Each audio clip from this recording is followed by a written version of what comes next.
Dr. Franceen King has been an instructor with the Monroe Institute since 1986. She has led over 360 retreats all over the world, covering a range of topics related to out of body experiences and consciousness raising. In 1972, in her mid 20s, Dr. King had a UFO encounter and has ever since been interested in extraterrestrial life. Along with Robert Monroe's interest in extraterrestrial life, this influenced Dr. King in developing 3 Starlines programs that encourage participants to directly experience a range of interstellar and galactic phenomena and direct contact with non-human intelligence. You are listening to Exopolitics Today with Dr. Michael Salla, your source for the uncensored truth regarding the human, extraterrestrial, global, and political agenda. Click the like button and subscribe to this channel. And now, here's Dr. Michael Salla. Well, welcome, Francine, to Exopolitics Today. Well, I'm delighted to be here, Michael. I think this is such an exciting topic, and I'm eager to see what we might discuss today. Yes, well, we're going to be going into the kind of details about your work with the Monroe Institute and the courses you teach, especially those that are directly relevant to extraterrestrial life. But I thought it'd be a good way to begin would be to just have you tell us about this incident that happened in 1972 that got you interested in UFOs. Okay, I'm happy to do that. Basically, back in 1971, I started going through a major consciousness expansion phase. Throughout my life, I had been a lucid dreamer, and that aroused my interest in consciousness. So I majored in psychology as an undergraduate, and then I went to work at the National Institutes of Health in Bethesda, Maryland, and quite spontaneously, I started going through various kinds of consciousness expansion and experiencing and witnessing and participating in healing events and a lot of synchronicity and ESP psychic events, and learning how to enter altered states. So all of that kept arousing my curiosity, and I had a lot of questions. So I had gone into a state of meditation, you might say, with some questions in my mind about energy and the universe. And I just suggested to myself that I was going to shift my awareness to whatever point I could get answers to the questions I had in mind.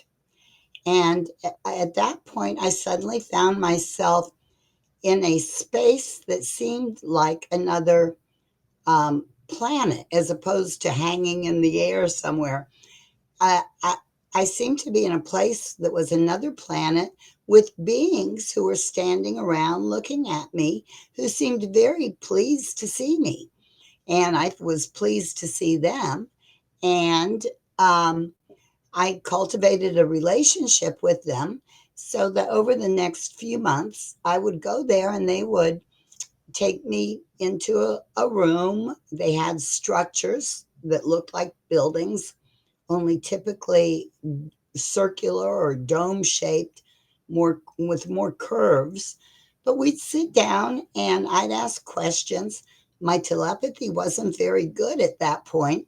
And but they would draw pictures and I'd get a few words, and sometimes they'd write numbers, and gradually I was getting a little information. Now, truthfully, at that point, I did not know much about astronomy or consciousness or extraterrestrials. But these beings seemed very nice and very helpful, and I asked them if it was possible for them to show up physically here on Earth. And they said, yes, they could do that, although that was not their natural state. So I told them I would love for them to do that sometime when they felt that would be right. And so that was that. And then um, several months after that, one night, my husband and I were sitting around the dining room table, and we both had a strange feeling. And we looked at each other and we said, this might be a good night to go out for a drive and see if we could find a nice place where my friends could come down and land. So we got in the car. I felt very nervous. My husband was very calm. I still lived in the Washington, D.C. area at that time, and we started driving out in the area northwest of Washington. Um, and finally, we ended up on a dirt road between some pasture lands, I guess, or, and stopped the car. And we both thought, gee, this would be a good place. So, since we had stopped the car, we thought we'd take a moment and just look out the window and see if we saw anything. So, we were both looking out the window, and um, I said to my husband, I said, honey, do you see anything? And he said, well, as a matter of fact, I do. So, I leaned across him, and in the sky was a beautiful, huge, spherical um, I'm going to say light at this point, quite large, and it was coming down, and then it went up, and then it zigzagged like this, and then it came down and landed. So from the distance we were to this, I would I would say it was about 2.5 car lengths in diameter, and it just sat there. Well, as soon as I saw it coming down, I immediately felt at peace and connected. My husband, on the other hand, felt very frightened. So it came down and landed, and he said, "I think we better get out of here." And he turned the car key, and it started. Um, and we left with me kind of hanging out the window, and drove home. But we continued to talk about this. So the next morning, we immediately went back out there in daylight to see if we could see any evidence of anything having landed. And of course, this was private property, so couldn't be too thorough. But we didn't see anything. So we mentioned this to two friends who we thought would be interested, one of whom was actually a deputy sheriff in the county, a law enforcement person. And the next night, we went out to the same location, and we did not see a large craft, but instead there were three balls of light about like this in diameter, and they hung in the air. Um, we could walk all around them. They, I immediately felt that there was some kind of remote communication or sensing device. It wasn't anything natural. And then after a while, two of them just winked out, and the third started rising up, up, up, up into the sky quite some distance, and then it winked out. So we were very excited about this. I was. My husband was too. Yeah. So you said that that began from these lucid dreams you were having with these beings. Can you describe the beings? Were they human looking? Did they look something like something else? These, I did not consider that to be lucid dreams. I had lucid dreams throughout my life from childhood, and often even telepathic dreams and dreams in which I received a lot of information. But this was the result of deliberately entering altered states of consciousness and asking questions, seeking out information is how I met them. And how they appeared to me was humanoid, although I couldn't see them in detail because they wore brown hooded robes. Okay. I was aware of individual beings, and they radiated a joyfulness, actually. And um, of course, I could see fingers when they would draw pictures for me. And my perception was simply that they did have long fingers, but that was um, I couldn't really perceive details other than the humanoid shape, brown robes, and a very loving, joyful energy. So that's a really powerful experience. So I can understand Mhm. why that would have made you interested in UFOs and extraterrestrial life since Yes, the 70s. yes. And I didn't know anyone else who was at that point. So I began to try to seek out information and find some books. I came across the Georgia Damsky books at that point, and some of the people from that period of time who were writing. And then, really, the first person I met who had any experience with extraterrestrials was actually Uri Geller, because through a quirk of fate, the following year, 1973, I ended up spending 3 days with Uri Geller and his entourage, Dr. Puharich, and um, um, doing some promotional work for a talk he was going to give at Constitution Hall in Washington, D.C. And this was just shortly after he had been studied at Stanford Research Institute out in California. And the whole idea of using consciousness to alter physics, like bending spoons or starting watches, um, was highly controversial and not the norm. So my job was to set up like radio and TV interviews for him and uh, that kind of thing.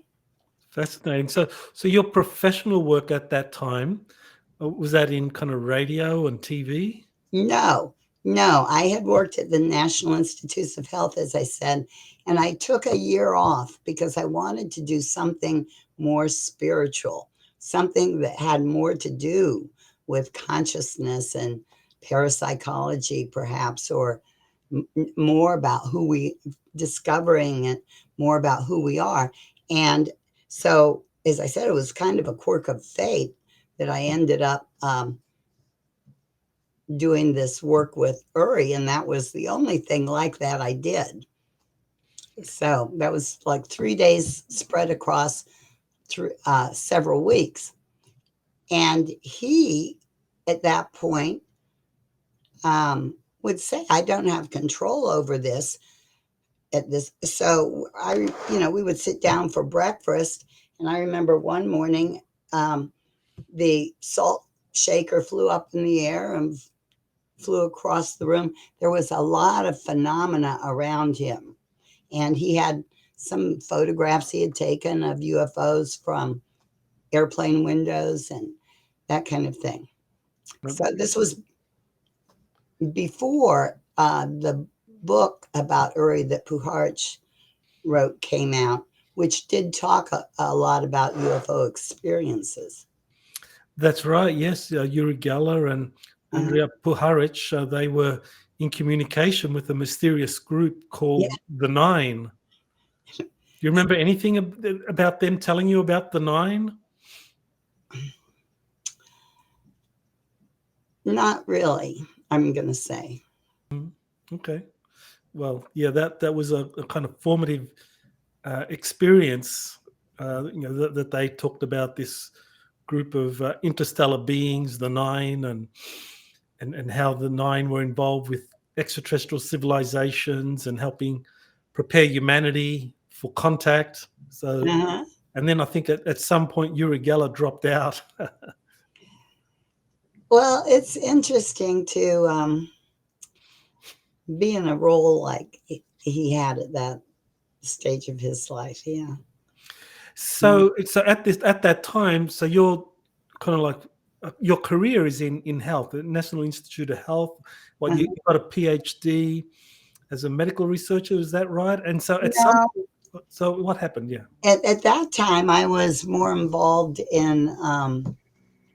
I did, at that point, all I had was a bachelor's degree, and I'd gone there as a management intern, which was a fast track program that allowed me to work across all of the institutes on management issues and becoming eventual. And I did go back to NIH the following year, after this year off, and worked primarily with executive and management development and organization development. And meanwhile, I did get a master's degree.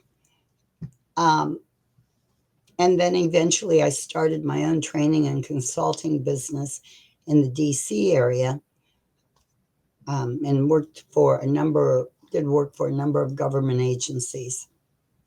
Right. And then eventually you got the PhD in what topic? What was that in? Well, the PhD is in clinical sexology, Oh, which, um, and I didn't get that until much later. I I moved to Florida in 1981, really, and I was able to get licensed. So in Florida, I am still a licensed psychotherapist, and I was doing private practice and other kinds of training programs. But during the 70s, I was very involved in this initial awakening and taking every course I could, um, to learn everything I could, and reading everything I could. So at one point, I actually bought out a metaphysical bookstore that was going out of business. So I had hundreds of books, and but my professional work at that level was in organizational dynamics primarily. okay. All Okay. right. And then moving to Florida, I switched to working more with individuals than large systems.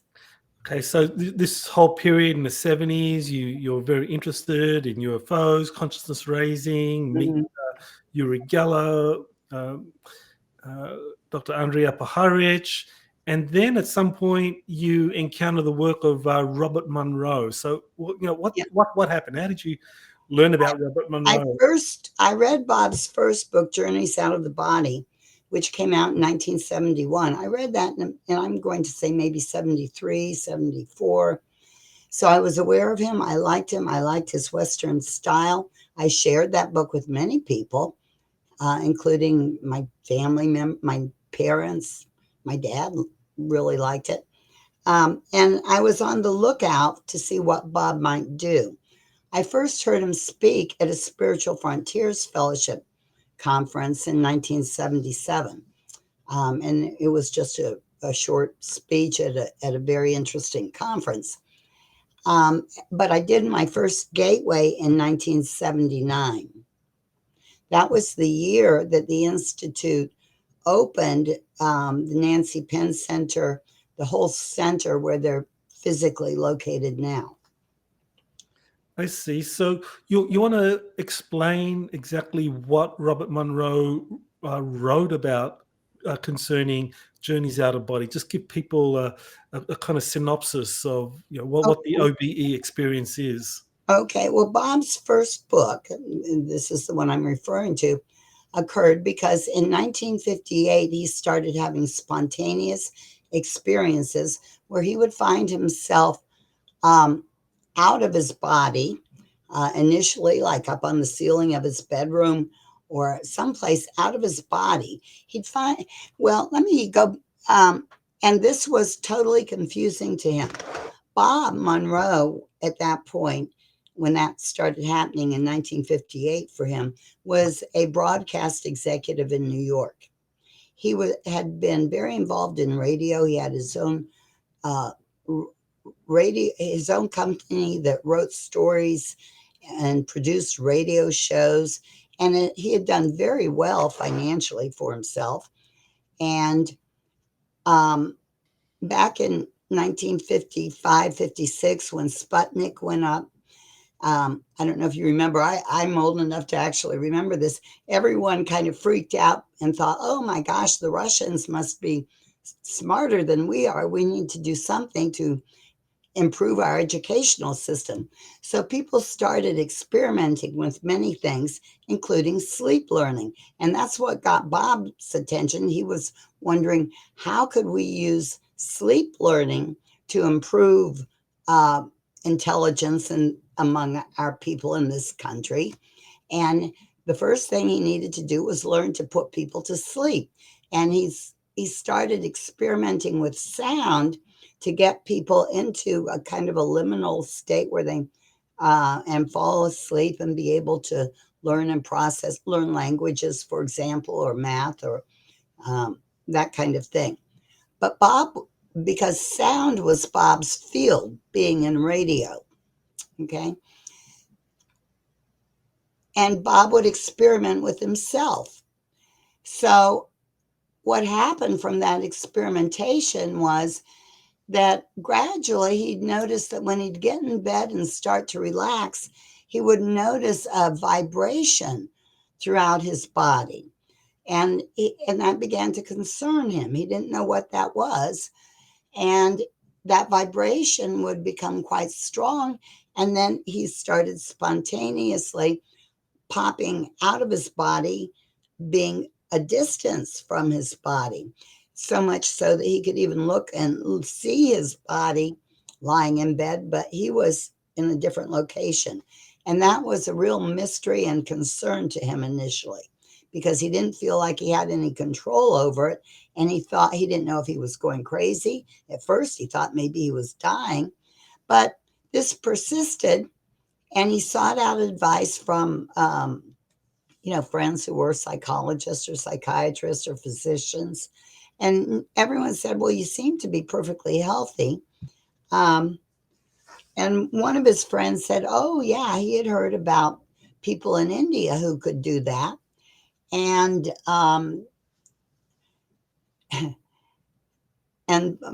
Bob would joke about, he'd say, well, how do I learn more about it? Where do I go? He says, why? His friend told him, well, I think you need to go live in an ashram for a few years to learn about it. And Bob thought, live in an ashram, I'm no interest in that. So he decided he was going to start experimenting more on his own. He actually took a part of his radio company and turned it into a little research group to begin to research consciousness. And he was specifically initially using sound to lead people into that state of sleep and that state between sleep and wakefulness. And Bob's first patent actually is specifically on that, using sound to lead people into sleep.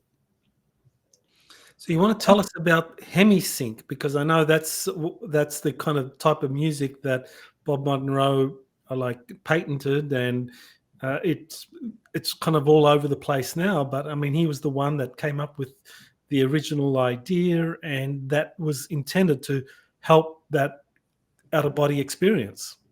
Well, okay, so let me just go back and kind of complete your first question.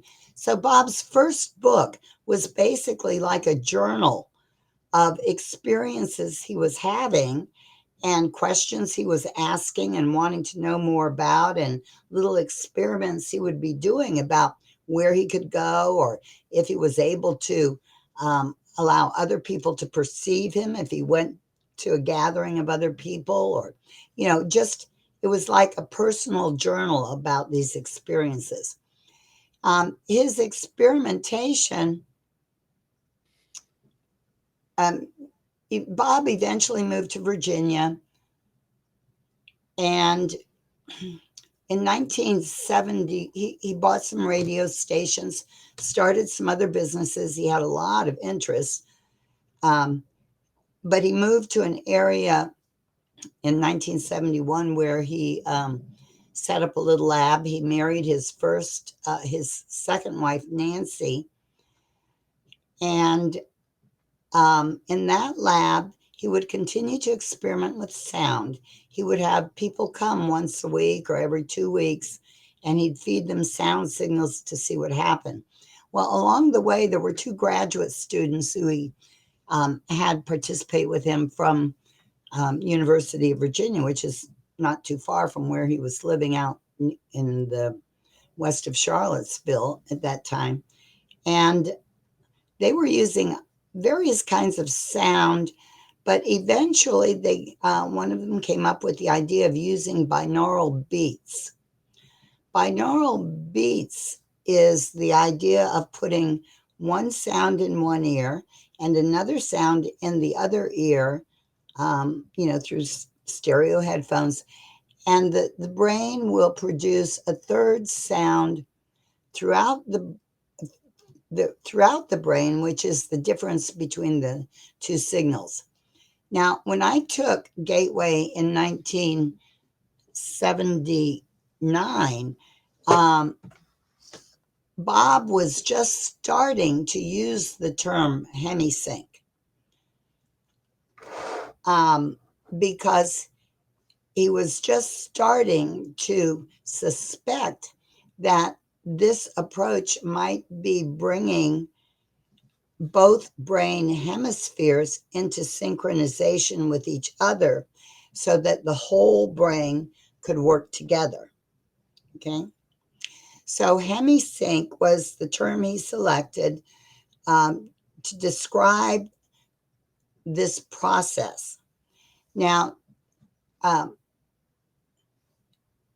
today, the term Hemi-Sync is a registered trademark, as you can see in this little image you have up. And today, that registered trademark and the patents no longer belong to the Monroe Institute. They belong to a separate company called Hemi-Sync Inc. We have some once upon a time, they were one, but then they were separated, which is a long story. So today, the Monroe Institute uses Hemi-Sync in all of the legacy programs, the programs that were developed early on through Starlines. But we also have somewhat different, more expanded kind of sound process we use, which we call Monroe Sound Science. It is a little different. It uses sound amplitudes a little bit differently. You've mentioned the Gateway experience a couple of times, so I know there's probably a lot of people wanting to know what is that. So can you explain what is the Gateway experience?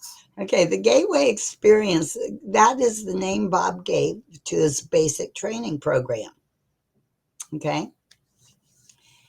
And the Gateway experience does use Hemi-Sync to lead people into altered states of consciousness and train them in how to use different tools in these states, how to build up their energy and use different tools and begin to ask questions, access information, begin to project their awareness into other places.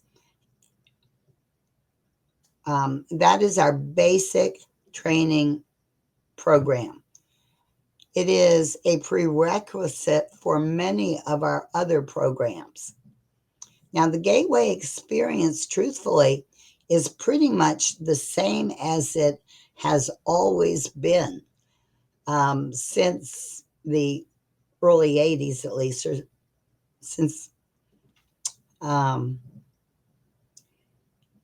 and actually is quite popular right now, because I think you may be aware of, Michael, of the fact that during the early 80s, the Army intelligence was beginning to train remote viewers. And one of their officers, their training officers, heard of Bob Monroe. That was Skip Atwater who heard of him and came to visit Bob and thought it might be that this gateway experience would be useful in beginning to train remote viewers for the military. So there was so the institute did it. By at that time, Bob called it the Monroe Institute for Applied Sciences, and they did have a contract to conduct some training programs.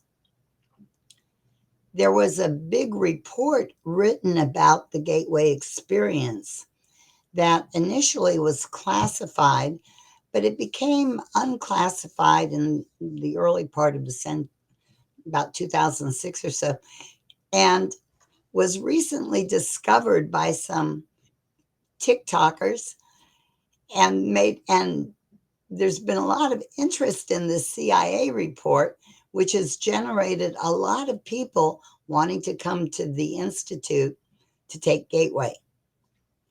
So we feel very fortunate at this time that we have all of these new people who have been exposed for the first time to some of these ideas through this CIA report and are coming. So you want to tell us about the different focus levels that are used in the Gateway experience and later courses to Yes. explore different realms of consciousness. Okay. So Bob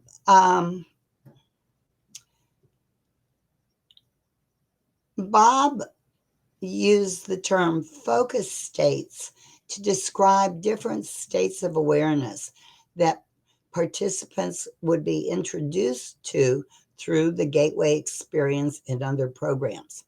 Now, I don't know where you got this little chart that I see on on here, because I would say that it is really not quite accurate, um, because all of our focus states can never be described. Our original Hemi-Sync focus states can never be described as being a beta state or an alpha state or a theta state. These are states that refer to brainwave frequencies. Okay, because part of the um, art of Hemi-Sync has always been that we layer different frequencies, several frequencies in any exercise. And those, in fact, in even some of our focus states, there might be, 20 layers of different frequency signals. There are some deep delta signals to help people move into a state close to sleep. There are also some beta signals to help people stay alert. And there are signals all in between that will often vary across the course of an exercise, depending upon what the purpose of the exercise is. But a focus 10 state is a basic state of deep relaxation. We call it mind alert, body asleep, where it's as if the body is asleep, totally relaxed, rested, and yet awareness is present. So, in this state, you might even, for example, become aware of hearing a strange sound and realize that it is your own body snoring in deep relaxation. Okay. So, focus 10 can be very healing and regenerating, and it becomes kind of a baseline for a lot of the work we might do from that point on. Okay. So, do you want me to keep talking about focus states? Well, yeah, I think it'd be good to just elaborate on how the focus states give us a way of being able to sense phenomena in different realms of consciousness. That one focus state would lend itself more to learning about um, different out of body experiences or realms of consciousness? Okay. Well, and so as I said, focus 10 is deep relaxation, mind alert, body asleep. Focus 12 we define as a state of expanded awareness.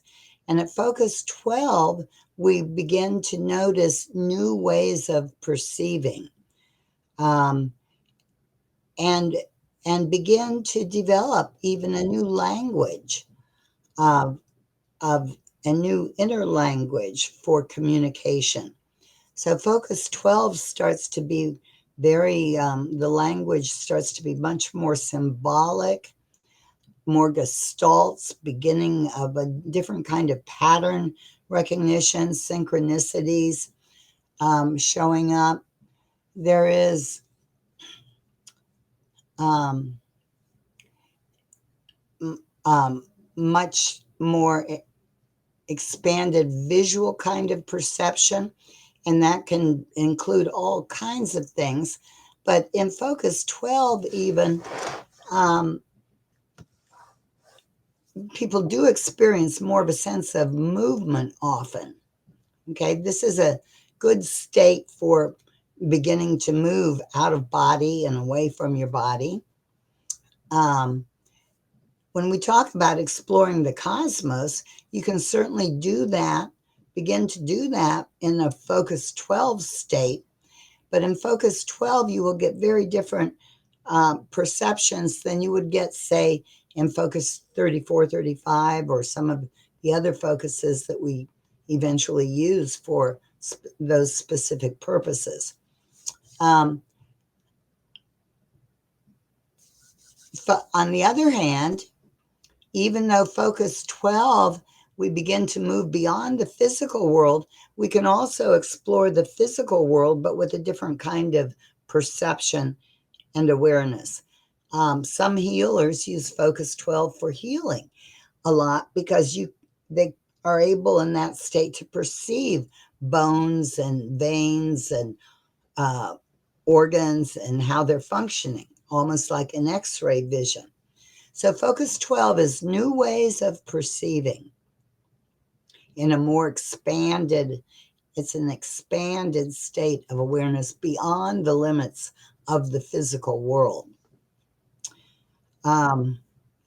We go on then to focus 15, which is more, we call the state of no time,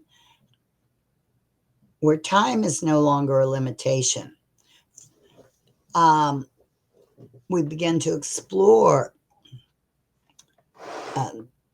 past, future, freedom from time limitations. But focus 15 also is much more related to the idea of stillness, essence, beingness. Focus 15 can be profoundly nurturing in that sense because it is just beingness. It's interesting, though, because as nurturing as that is, and as much as many people desire to just hang out in that state, when you choose to operationalize it, energy flows differently.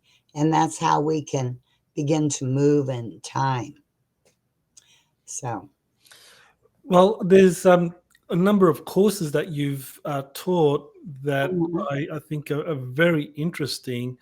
Now, one of the courses is Exploration 27, and I found that course particularly fascinating. I mean, I did do it, and I remember having some pretty wild experiences in that.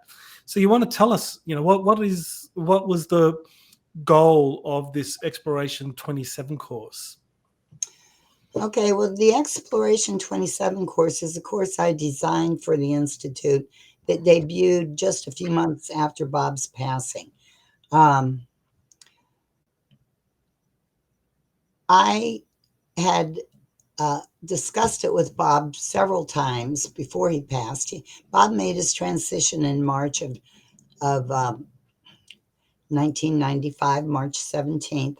I was there that week, and truthfully, just 60 hours before he transitioned, he was talking to a group of participants. He loved talking to groups of participants. Um, and if someone had told me at the beginning of the week that Bob would be gone by the end, I would not have believed that. But I could see him over the course of the week kind of shifting in that direction. Um, Exploration 20, well, Focus 27 is the designation we give to an ideal afterlife state. Okay, it's a state we started teaching participants to access back in 1991 in our Lifeline program. I also trained the first Lifeline program. And in that program, we assist participants in accessing, moving beyond the normal limitations of physical world life into afterlife states of various sorts to become familiar with things that people might encounter after leaving their physical bodies permanently. One of Bob's great, great wishes was to be able to prove that we exist after physical death. And because he felt that was a source of fear that limited people in their lives and activities here while they were embodied. Overall, Bob referred to everything he does as the freedom route. And part of the freedom route is basically a process of letting go of fear, various kinds of fear. And as we do that, then we experience greater freedom. But Focus 27 is an afterlife state. We and in the Lifeline program, we train people to make strong connections in that energy, but then to move into some other states where they might encounter those who have passed over, but who are still stuck in some kind of limiting energy pattern, and to assist those people in letting go of fear or whatever might be limiting them at that point and moving them on to 27. Okay. So that's the Lifeline program. In the course of doing that, people often realize that they are actually assisting other parts of themselves. And initially, that might seem like parts from childhood or parts from other lifetimes. Um, but so we had been doing that for several years, and it became clear that there was a whole lot more to Focus 27 than we were exploring in Lifeline. So that's how the impetus for creating X27 began. Um, I wanted to kind of like ask about this X27 course and the Lifeline course, because on the one hand, you have different religions that teach about the afterlife and what happens there. uh, And here you have courses that actually get participants to use their consciousness to explore those different realms and to come back with some kind of first-hand experience, and even more to communicate with beings that might be stuck there or maybe transitioning or whatever state. So I found it a fascinating course. And so how do you, I mean, how does that work in terms of, on the one hand, you've got this kind of strong religious flavor of, what happens in the afterlife, but here you have these courses that teach people to experience it for yourself, that you can go in there and you can map out yourself what's going on. right. And that was one of Bob's major themes is go find out for yourself, you know. Um, well, the Institute has no real dogma associated with it, other than we do ask participants to at least entertain the possibility that they are more than their physical body. And that's easy for most people to um, understand, okay? That much of it. Um, Occasionally, we've had people come with very strong religious beliefs who show up sometimes because we've had situations where bosses come to a gateway and they're so impressed they want to send their employees, and they send people to the institute who don't know anything about it, and they show up and they're in immediate conflict because it seems to be that it's contrary to something their religion has taught them. Okay, so sometimes people show up like that and leave.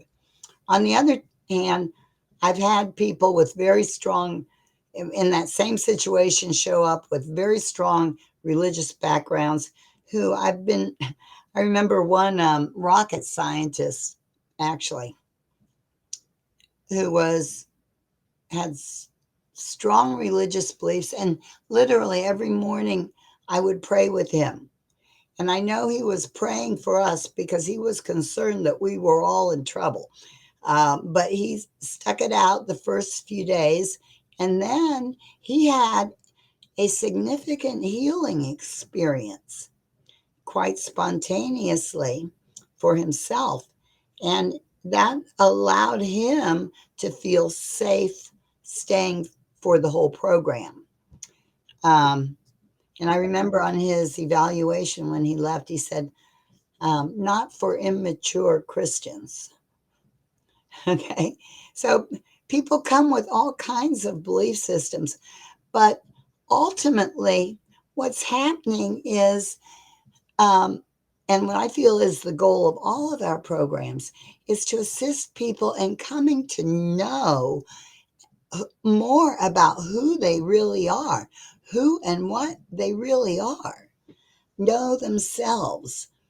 And that's something that um, I think transcends the belief systems. Belief systems are all often, they can facilitate, but often they do get in the way of people making basic discoveries about who they are, because maybe their religious background would cause them to fear the experiences or judge them um, negatively. Well, those are fascinating courses in their own right. But Yes. the one that I found most amazing was the Starlines course, and you Mhm. teach three Starlines courses. I Yeah. just did the first one with you, and I was just blown away by the level of mind expansion that goes with it. Yes. So you want to tell us about the Starlines course? What inspired you to teach it? How did Robert Monroe? How was he connected to that? hmm Well, first of all, I have a very good guidance team, inner guidance team. Um, and as you know, in the Exploration 27 program, um, part of my guidance uh, in designing that was that we were going to go to focus, what we call focus 3435, the energy of the gathering, an energy state that Bob had been taken to where he perceived many beings that were beyond Earth physical, that had kind of gathered to observe what was happening on Earth. Okay. And part of the guidance I got at the time of that program was that before we go to 3435, we need to make a strong connection with Earth core. So we do that, and then we go to 3435 and we make connections with new friends in that energy. Well, we've been doing that for several years, the Exploration 27 program. There's far more to that than, I'm trying to talk fast, and there's so much, I can't include a week of information in just a few minutes. But anyway, we've been doing that course. Um, I had consulted with Bob about that. I had suggested it to him. We had consulted with him, and then he passed over. So that's why it fell to me to create that program, X27. Okay, we'd been doing X27 for several years. And one night I was sitting watching TV, just relaxing at home.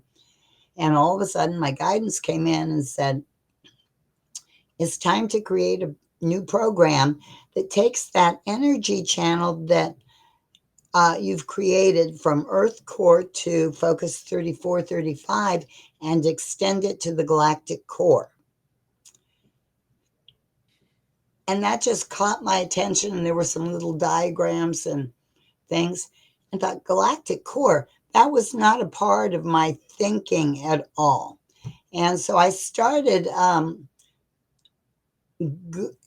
I had not envisioned that this pathway from Earth core to 3435 was going anywhere else. So we're going to extend it to the galactic core. Well, I started Googling galactic core and saw that that referred to the center of the galaxy. This was in 2002. And at that time, we were just starting to get some good images of the central part of our galaxy. We cannot see visually into that area because it's packed with dust and gas. But we were, with microwave and X-ray, we were starting to get more images from our telescopes. And in fact, we were starting to get some really nice images from Hubble at that point also. And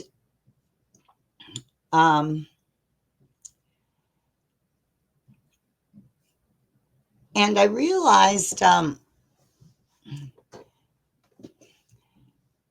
I kind of lost my train of thought about, I started Googling. I also started Googling what did we know about the galactic core in general. And I discovered that at that point in time, our scientists, our Western scientists, did not actually know where the center of our galaxy was. I mean, we had some approximate ideas from the shape of the galactic bulge, and there were thoughts that there might be a black hole there. At that time, black holes were still a hypothetical idea. But I started seeing what else we knew about that area, and I realized that many ancient cultures had a lot of philosophy related to the center of the galaxy. The Greeks, the Mayans, certainly, that there were, and they tended to view the galactic core as a source of great regeneration, of life force, of wisdom, healing, etc. Now, as I started tuning into that, I started getting some major downloads. And truthfully, in starting to develop the Starlines program, my thought, Uri Monroe was director at that time. I was having so many revelations coming in to me just from tuning into that energy of the galactic core that I wanted to call the program Revelations. And she said, no, we're not going to have a program with that name. And then I started thinking, well, we could call it Starlines to kind of match the titling of our other programs like Guidelines, Lifelines, etc. And use astronomy as a basic structure for how we proceed in our expansions. Because actually, much of Bob's languaging is very similar to the language of astronomy.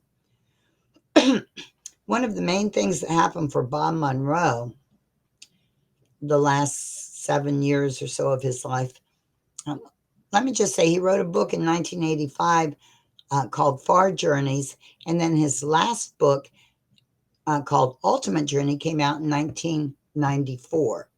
He passed in 95. much of what we do in the Starlines programs are things that he kind of hinted at in his third book, Ultimate Journey.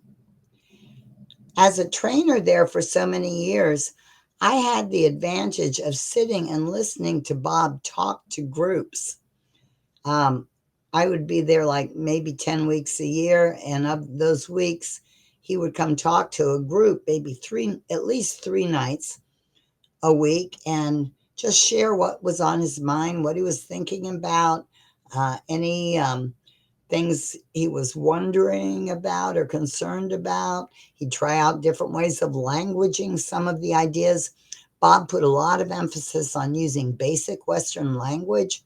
Although he would tend to combine words and create acronyms, he didn't want to use any language that sounded too mystical or occultish.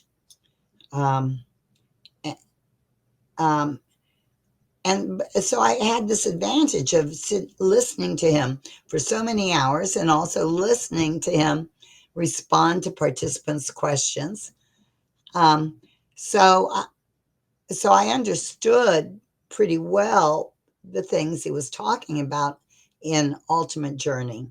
And one of the things that he was talking most about his last few years, including the last week of his life, was the importance of coming to know his I there.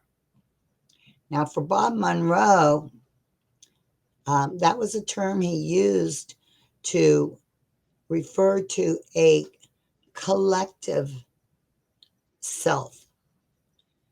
Um,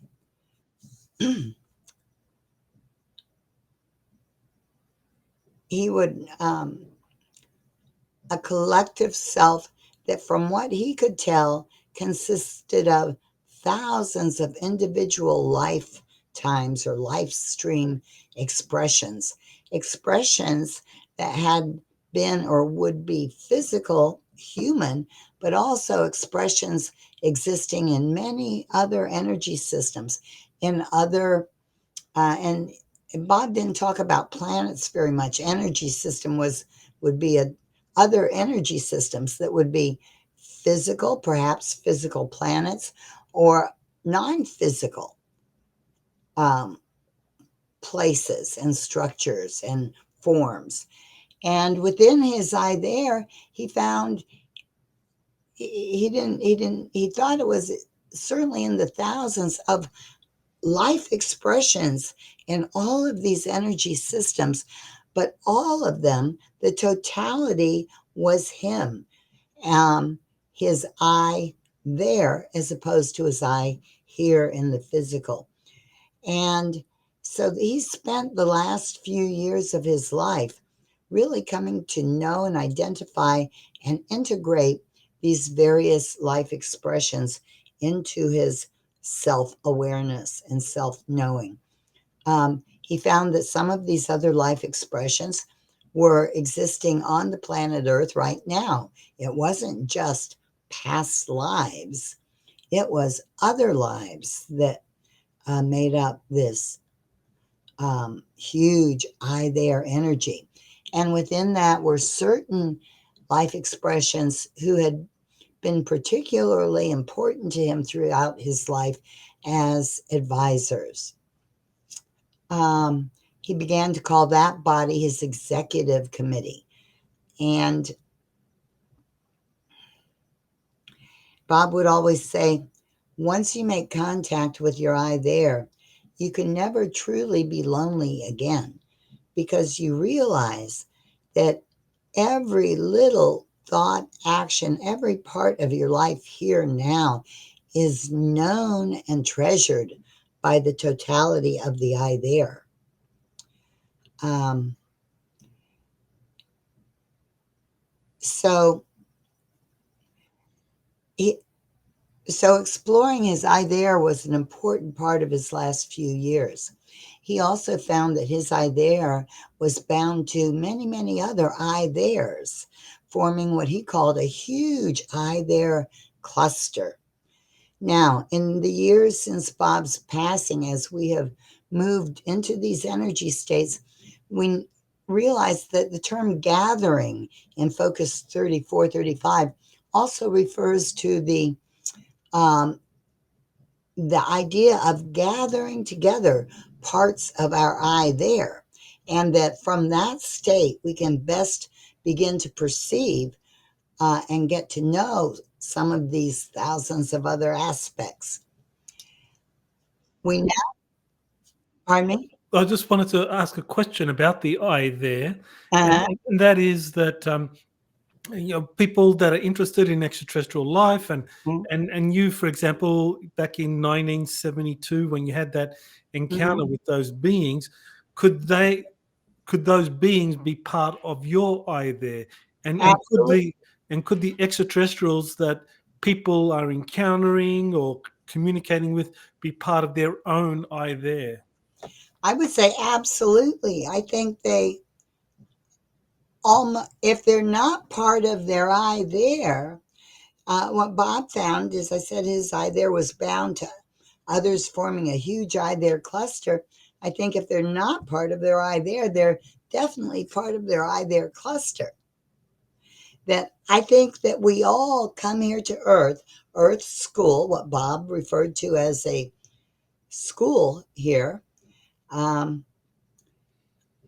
with lots of experience throughout the cosmos, from multiple star systems, multiple planets, multiple forms. Bob found that in just his eye there were many other forms that were not human, expressing in other energy systems.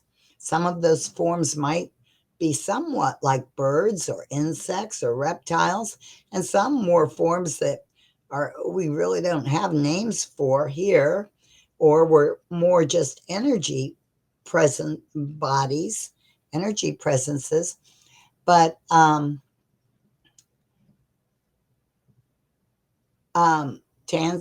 answer your question, I would say absolutely yes. And Bob would not talk a lot about extraterrestrials. He did talk about how he came from um, an, an energy system, his home planet, he would sometimes say KT95, where he was a little energy swirl, and he became curious, and that propelled him into other journeys, and then eventually curious about Earth, because he had met an Earth School graduate and wanted to be like them. Okay, basically. Um, so, but it was the idea of many energies and many forms, to the, yes. Um, and when we talk about extraterrestrials, I would say one of the first things to ask when you meet them is, how are we related? Because I think we ultimately are all related, whether it's a close relationship like within the I there or the I there cluster, which we also refer to as Focus 42 at that point, or somewhere else in the infinite sea of bonded I there clusters, which we refer to as Focus 49 at this point. Um, There's a tremendous variation in the contact experiences people have, ranging from utter terror, fear, to like just love and connecting with family. And I mhm. know myself, I had an experience in 1985 where these two or three bluish beings, light beings, just appeared in my room, and I felt that they were like family, and they were there to kind of comfort me in like a relationship had broken up, and they were there to comfort me, and I felt that they were like my family, but yet I felt a little confused because I thought, but my brother is in the other room, and my sisters and parents are like living in somewhere else, so how could they be my family? But I mean, have you heard of that? I mean, is that very common with the Starlines courses? I think so. I think it is, Michael. Um, I think it is not uncommon for people to feel spontaneously connected and to feel like family, with various energies they might meet in both Starlines explorations or that might occur more spontaneously, as you said. And like I said, when I saw that coming out of the sky, I immediately felt energetically connected and at peace, you know. Um, uh, Well, in doing your Starlines course, I mean, I was really fascinated with how you steered us towards being able to interact with larger and larger stellar bodies, the suns, the galactic center, different galaxies, then galactic superclusters, and so forth. mhm, So I found that it really did expand the consciousness, and what was really wild was that I could feel in as we were doing that training or that Starlines course, that each of those galactic bodies or suns that we interacted with, that there was a life force there. There was, and you could feel it, you could connect with it, and that was amazing to me. mhm. And an intelligence. When you say life force, I think, um, yeah, yes. As you know, having been through Starlines program, Starlines 1 has a lot of astronomy in it. Most Americans, adults, haven't really paid that much attention to all of the things we're learning about from our space telescopes. I see you're showing a picture here on the screen of Laniakea, our what's is the name given now to our supercluster, or sometimes people say supercluster. Laniakea, here's the Milky Way way off distant from the center. Laniakea is defined as all of the galaxies that are moving toward some distant point that astronomers call the Great Attractor. But there are, millions of galaxies all around us that are moving in other directions also. But this is the supercluster that we're in and the direction that we're moving. Um, but Laniakea looks like a being, even as you look at those lines of galaxies.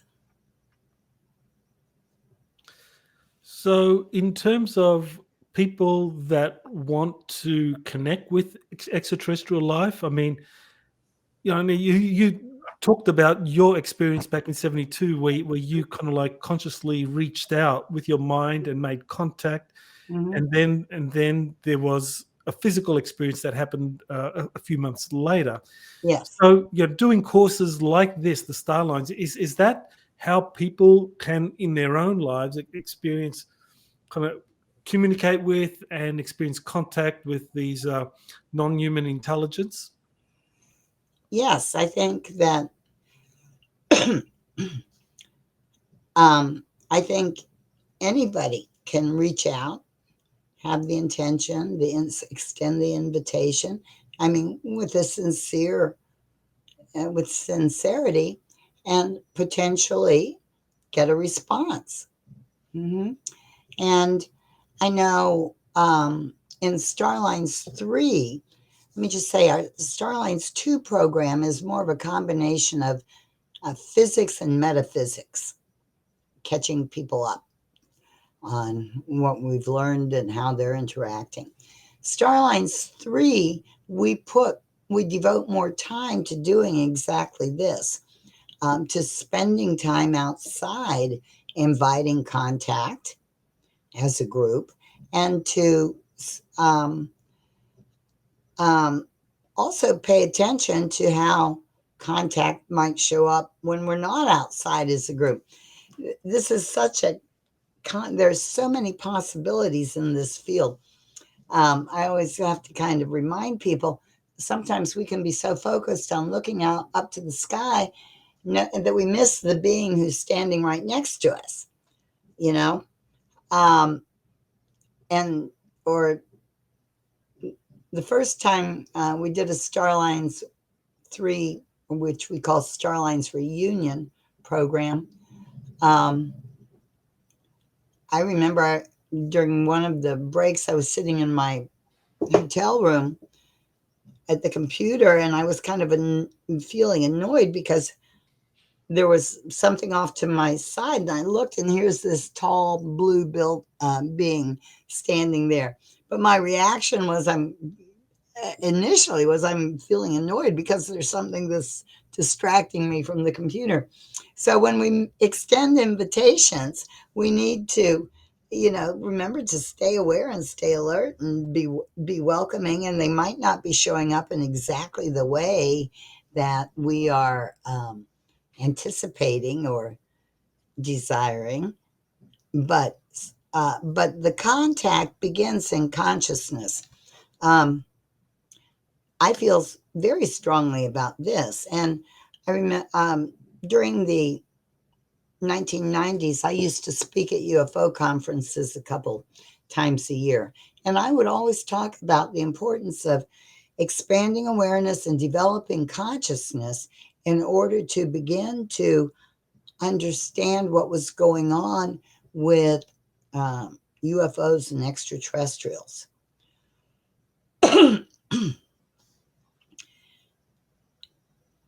And anyone who has investigated, at that time, most people were interested in artifacts um, and physical stuff. But anyone who studies this for any length of time quickly begins to recognize that there are all kinds of consciousness factors at work. And so I say start with consciousness. Start with learning who you are, learning more about who and what you are.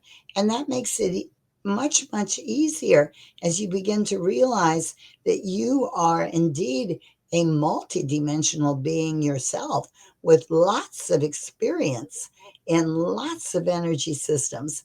And then it makes it real easy to have contact. And once you make contact, if you would like to have it be more physical, that's more easily possible also. Well, I know many of us go through life feeling, very finite, very vulnerable. We're in these kind of like these limited physical bodies, and we kind of struggle to make sense of things. But when you do these courses and the Starlines course, you develop this expansive consciousness. You connect to everything, and that way you kind of like break the limitations of this little physical body, and you realize that you are connected fundamentally with the universe, and you get to feel that and explore that. And I think that really is a great way of overcoming fear, of Yes, letting go of various limitations, and developing a kind of more heart-centric and more loving approach to life. absolutely. Yes. And I would say, y- and you were able to feel that, Michael. And that's what's important is for people to experience it themselves.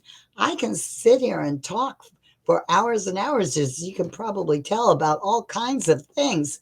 But um, what really matters is for people to experience it themselves. And people can experience in just a few seconds or minutes something so profound that it will shift the rest of their life, truly, and empower them to become the creators that we're all intended to be. Um,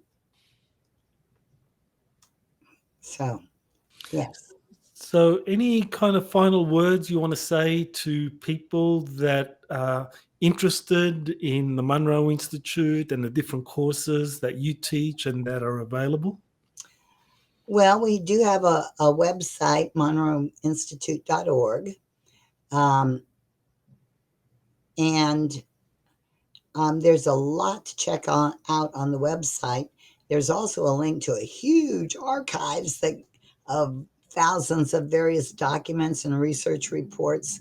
One thing we did not talk about was a research report done in 2006 by Skip Atwater, who was on our director of research at that time, on the Starlines report, on the Starlines program specifically, and experiences people were having. But go to the Monroe Institute website. Um, we offer many, many different kinds of programs. If you are interested in our legacy programs, and specifically the Starlines, X-27 Starlines, start with Gateway. It's a prerequisite for many things. I would recommend that you follow that with the Lifeline program, although there are some other options. Guidelines or lifting the veil. Then follow that up with X-27, then Starlines 1. We offer programs in a residential setting.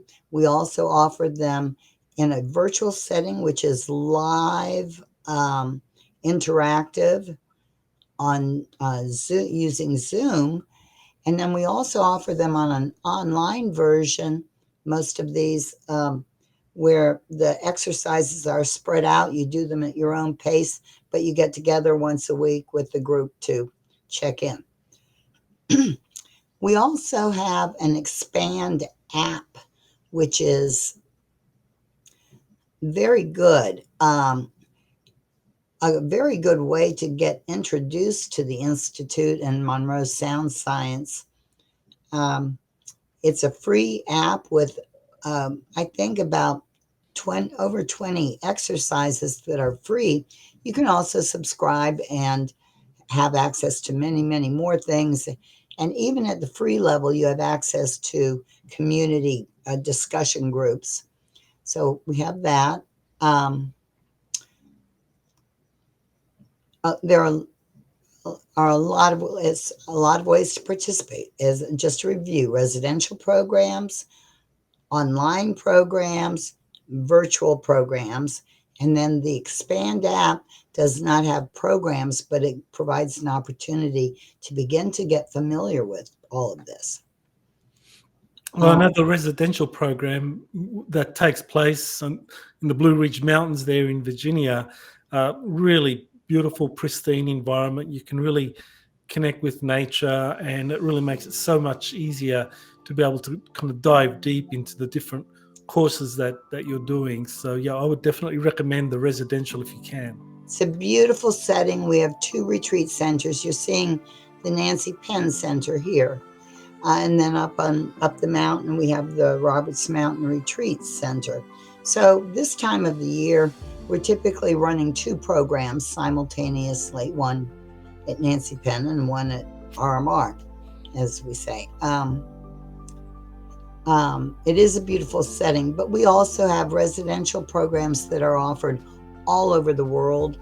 I have personally made 27 trips to Japan, conducting programs and getting them organized, and now they do everything on their own at this point. But all throughout Europe, we have residential programs, as well as in Virginia. And we also have residential programs out in Scottsdale, Arizona, on an ongoing basis. Well, I want to thank you, Franceen, for sharing with us all your amazing background, your life, and your incredible work with the Monroe Institute. Well, it's been a pleasure. I hope your viewers got something of value from it, and I look forward to seeing some of them in Virginia or online and virtual programs. Yeah. So, thank you, Michael. Thank you. You have been listening to Exopolitics Today with Dr. Michael Salla. Please remember to like, share, and subscribe to this channel. Join or start a conversation in the comments. Take the time to explore the vast library of best-selling books, webinars, and podcasts by Dr. Salla. Visit exopoliticstoday.com.